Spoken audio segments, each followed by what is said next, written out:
podcast is a true gem, as it is an interview between Renzo Mazza and Norma King in 1979. Norma and Mazza knew each other well, as they were both early residents of Gwalia. Renzo describes the good old days in Gwalia before and after the war. Stories he tells include that of Peg Leg, and how Peg Leg let him and his mates borrow his shotgun when they were only 12, general gun ownership, and what happens to goats that eat 5 quid notes. He also discusses commission gambling, a murder, underground horses, and of course how to cook little birds of polenta.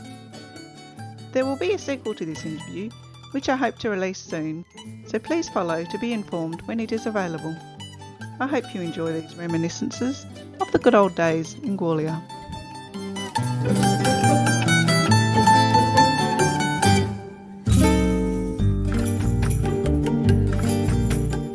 Talking with Renzo Mazza, who used to live in Gwalia. Bit about Pegleg Jack. Did you know him? Oh, Pegleg? Yeah. Well, when we were kids, he was the only chap that lent us a shotgun. He's the only one that had lent a shotgun? Yeah, well, we were only kids. We bought one cartridge, 4 about 3 bob now. So anyhow, we finished up right up to the 5 mile, right? And eventually we came across a ginger rabbit lying down under a tea tree, near a swamp. So, what happened? Everyone was frightened to shoot out of the gun. So I said, give it to me. And I put the cartridge in, and I was shaking, and How old would you be? oh, 12 or 13. Pointed this gun at the rabbit, and the gun was going up and down, shaking, frightened more of the kick in it. Anyhow, I pulled the trigger, so lucky as it would have it, I pulled the trigger when the barrel was pointing down, and the pellets landed on the ground about 5 or 6 yards in front of the rabbit, but they skidded along, and it killed the rabbit. Ran up, we had a ginger rabbit, we walked out about 7 miles and 7 back. We did 14 miles, 1 cartridge, 1 rabbit, and 5 kids. And when we got there, we were all frightened to shoot, and anyhow we got the ginger rabbit. Yeah, that's and old Pegleg, he had a few goats, pigeons. And anyhow, he got his pay one day, and he put it on the table, the kitchen table, and he went outside to get some wood, to light the fire, to boil himself make himself a cuppa. And he came in, and money was missing. One of his little nanny goats was there, £5 note missing. Wasn't stupid. He cut the nanny goat's throat, cut it open, and then it cut the stomach bag. The stomach bag, yeah. The fibre was still there. It was all chewed up, not in little pieces, all chewed just while, and he got it.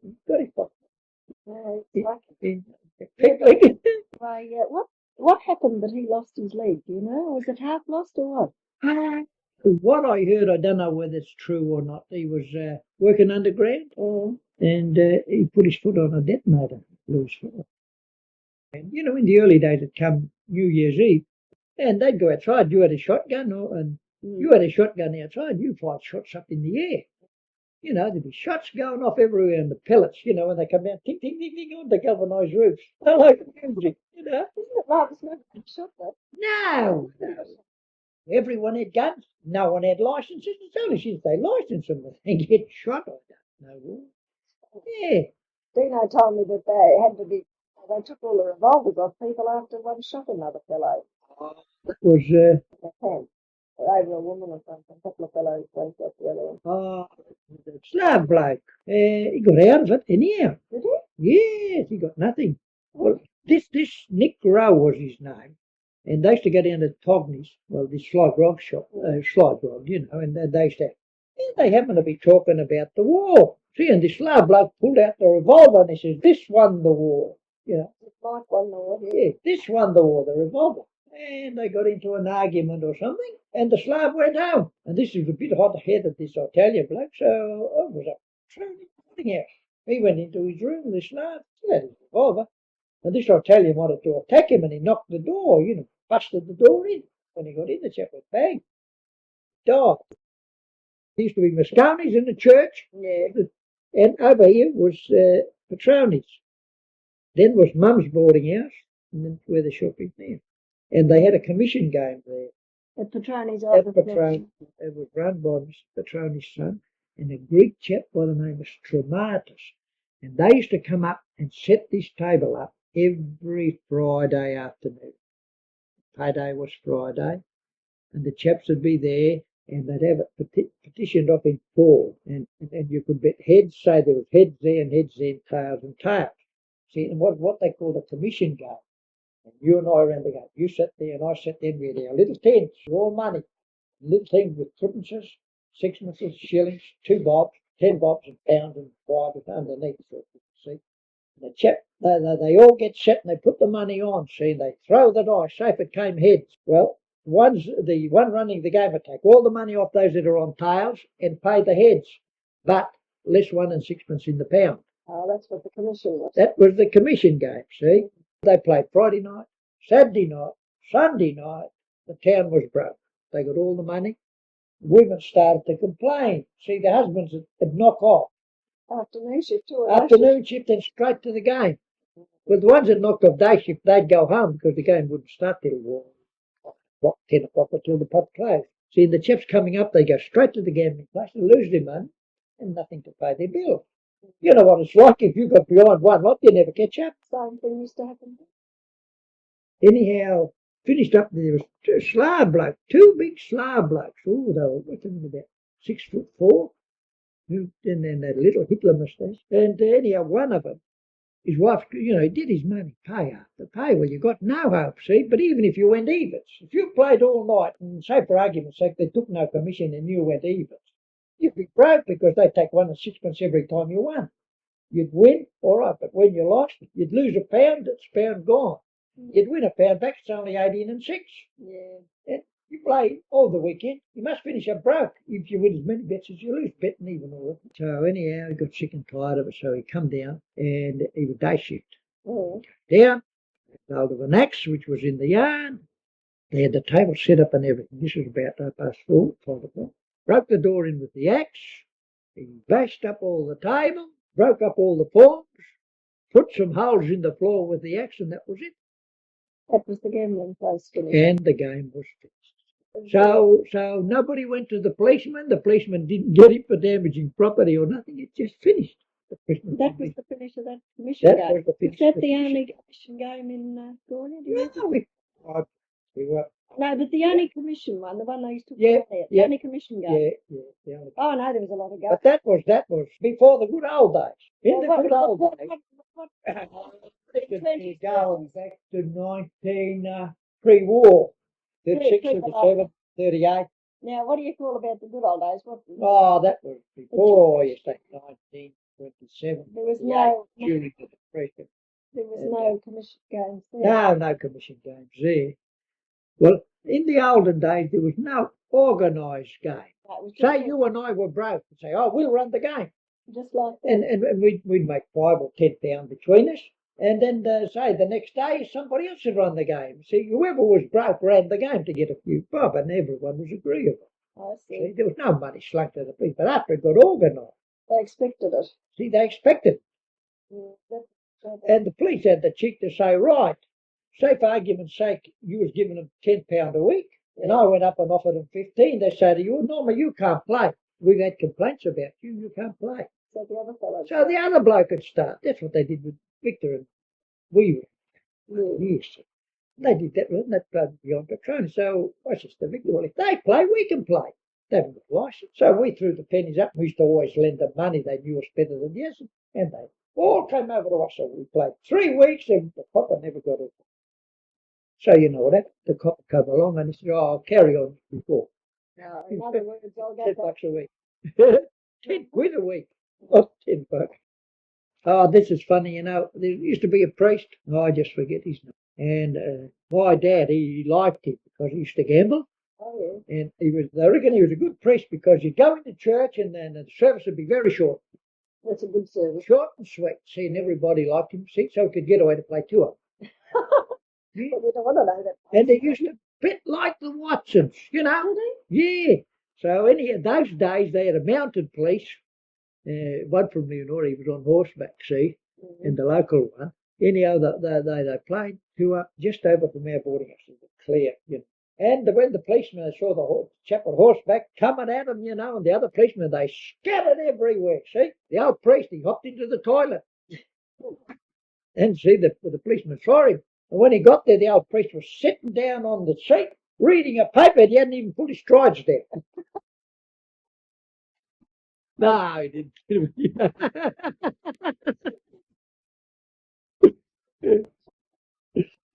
That's true, yeah. The old man had plenty of time for him. Was he an Italian or an Irish or Irish. an Irish person? Yeah. See, a lot of those fellows over Yeah. there would be forced to Yeah. didn't Yeah, yeah. And I'll tell you, this is a good one. When the Italians there used to be hundreds of galahs. Yeah. They come up early in the morning, just after sunrise, they'd all fly. They go chasing these double jigs, those Oh, three yeah. corner ones, seat in the middle. Is that? Yeah, yeah.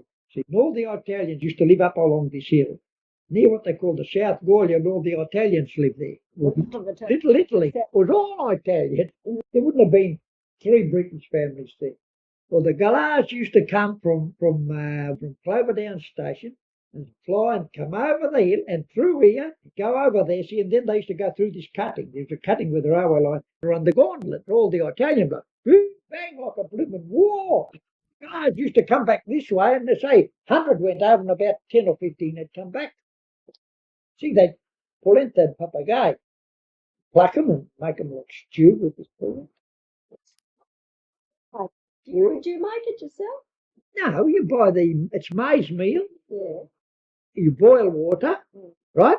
And you put the maize meal in a bit at a time, and you keep stirring it up and adding this maize meal till it gets hard. And then when it gets a bit too hard, you put a bit of water, keep stirring it, stirring it, and stirring it. Then you put all lumps of cheese, salt, pepper, and all lumps of cheese in it. Stirring it till it's cooked. And it comes out like a big plump pudding.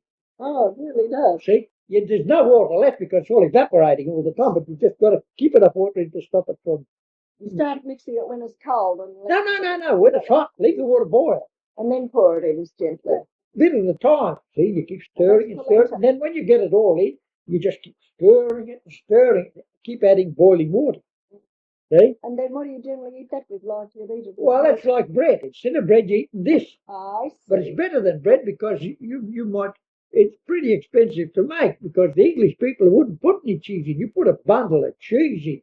You can just imagine the cheese Very when it's rich, cooked. Huh? Huh? It'd be pretty rich. Of course it's rich. Well, how would you Beautiful. cut it or you eat No, it? it's a big blob on the table, It's like a bread. like a big plump, and you cut a slice in. I see. See? And when you cook like the best of the lot is these little tiny birds, these little Java sparrows and all that. They make the best gravy. What do they boil them? You boil No, stew. stew them. Stew. Plenty of butter. Stew. Plenty of plum. Mm. See, keep stewing it, and, go steady, and you got all the gravy, see? And you grab the polenta, put it on your plate, mix it with your gravy. Lovely. That sounds very interesting. It's beautiful. You've never tasted anything like it. True. It's fit for a king. Yeah. You see all these little birds. In Italy, they see what we call grandies. These little ones. Yeah, that run on the ground. They chase one all day to catch him with a shotgun. Okay. Yeah, and they'll put him in the fridge, and next week they'll catch another one, and next day, and when they've got about 15 or 20, they'll make their polenta and nuzzling, as they call them, little birds and polenta. Beautiful. That sounds. That's fantastic. People say, oh, them little birds, you want to eat them. You eat bones and all. Yeah, they're the tender. Get your chew and swallow. That sounds an interesting dish. Oh, it's beautiful. True, you've never eaten anything like it. Heavier cooking, some call me around. Yeah. I used to love the cooking of Polenta, Mama yeah. Frankina. I used to get down and She's a good cook. I used to get down every Friday when we lived in the house for a while and get the spaghetti. You know what happened to her? No. What happened? I went out shooting with them. There's a plague of budgies. Mm. So Bernie and I and Andy went out to the Malcolm Dam. That's her daughter's grandson. And I think Bernie, in 3 shots, they got 260. Yeah. 1986 or 87 a shot. You'd be fiddling to them or plucking clean, wouldn't it? But it's worth the trouble. Don't you worry. He says, come down, we'll cook some. So I went down, and Andy's eating them, and his sister's eating them. They gave me one, and I had a look. They'd never even cut their innards out. They're eating them guts and all. Oh, Made me bloomin' sick. Oh, they were pure. no. Yeah. I eat fish with all their innards in. Sardines and that, they don't clean them. So I've never tasted them like. I don't think I'd like. The thought of eating pretty little budgies is a bit hard. But I had a feed of maggots. You have? Yeah, I worked for your dad and Ernie Moore at Mertondale. You know when they had the sands in? They didn't do any good. No, I never did it. So I get Damn good everything. 30 bob a week I was getting. Slugging again. And we used to come in the weekends and come in, and Mum had a roast, cold. I went down. I got out. I felt like having a feed, or the day after. So in the dark, I mean, feel all these things around my lips. Maggots that big. Oh my God, let yourself sick as a dog. Oh, not really. I'm not squirmy. I don't Yeah. really get squirmy either, but I don't think I'd have It's just the same. Do you know why birds go mad at the flies? Go mad for flies. Mum used to have some soup, and you know how the flies chase each other? To chase a plook. They went in my soup, and I'm talking on. Yeah, sweet like blooming currants. And I says to Mum, did you put some currants in the soup? And she says, no. I said, yes, you have, look. Bloody flies. Just like carrots, sweet. That's why the birds go mad for them. I don't blame them. Yeah, they're good old days. They were. You get like Milano. Who's an Italian chap there, and he'd do everyone a good turn. See? Say for argument's sake, he come to your place and you say, oh, Milano, he'd go to job and he says, well, get your shovel. Say, I haven't got them. All right, I get you one. See? He'd come to my place and pinch my shovel and give it to you. See? So another time they'd say, oh, I wanted the rake. He'd pinch your rake and give it to me. You'd always pinch something to give it to someone, a bit of a Robin Hood. See? Yeah. People know what he was like. Oh, yes. And they all just... Yeah, Milano. Very popular. Well, if you broke even, he'd pinch from you to give to me and pinch from me to give to you, What did he used to do? Some help people in the warehouse. Yeah, he was a very handy man. He used to break in horses and that on the Gwalia. Might work down on the Gwalia, see. And any horse that's just been broken in on the surface, he'd take them down under. I feel sorry for those doing horses. And anyhow, if you had a good horse, if you was day shift, you'd work the good horse. Say, where there was a horse called Rose, the Woodview Rose. And then the afternoon shift, there was most of the horse. You couldn't catch him in the stable. Turn around and kick at you and charge you, And anyhow, well, what would you do? You couldn't catch him, so you put Rosie in again. She's done day shift, she'd do the afternoon shift. And the villain of horse went on a lot. How many horses could they have underground? They'd have two all the levels. And how many levels? They didn't work them all. See, some levels were worked out. About a dozen horses there at the time. They got one, terrific, beautiful big animal. We used him on the 17. And you know what, he bashed his head that much on the hanging wall. He's a big, tall horse. You get your drive, not very high. See, poor buggies, horses go big. Poor bugger. So they finished up, they stripped it, what they got the machine and popped it much higher. For that particular horse? Oh, I feel sorry. He's a good horse, but he used to always look at the poor bugger. You knew he had a headache. Yeah. Well, old Dick Gray used to put the cockle tar or something on the shed, and where the very crazy. where he knocked the skin off, But I mean, the poor thing had to suffer all that before they decided to Oh, yeah.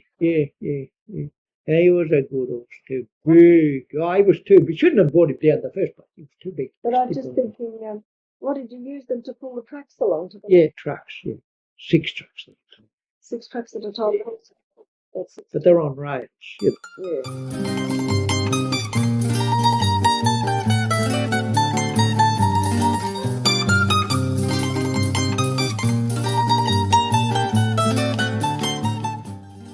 is the end of part 1 of Norma King's interview with Renzo Mazza.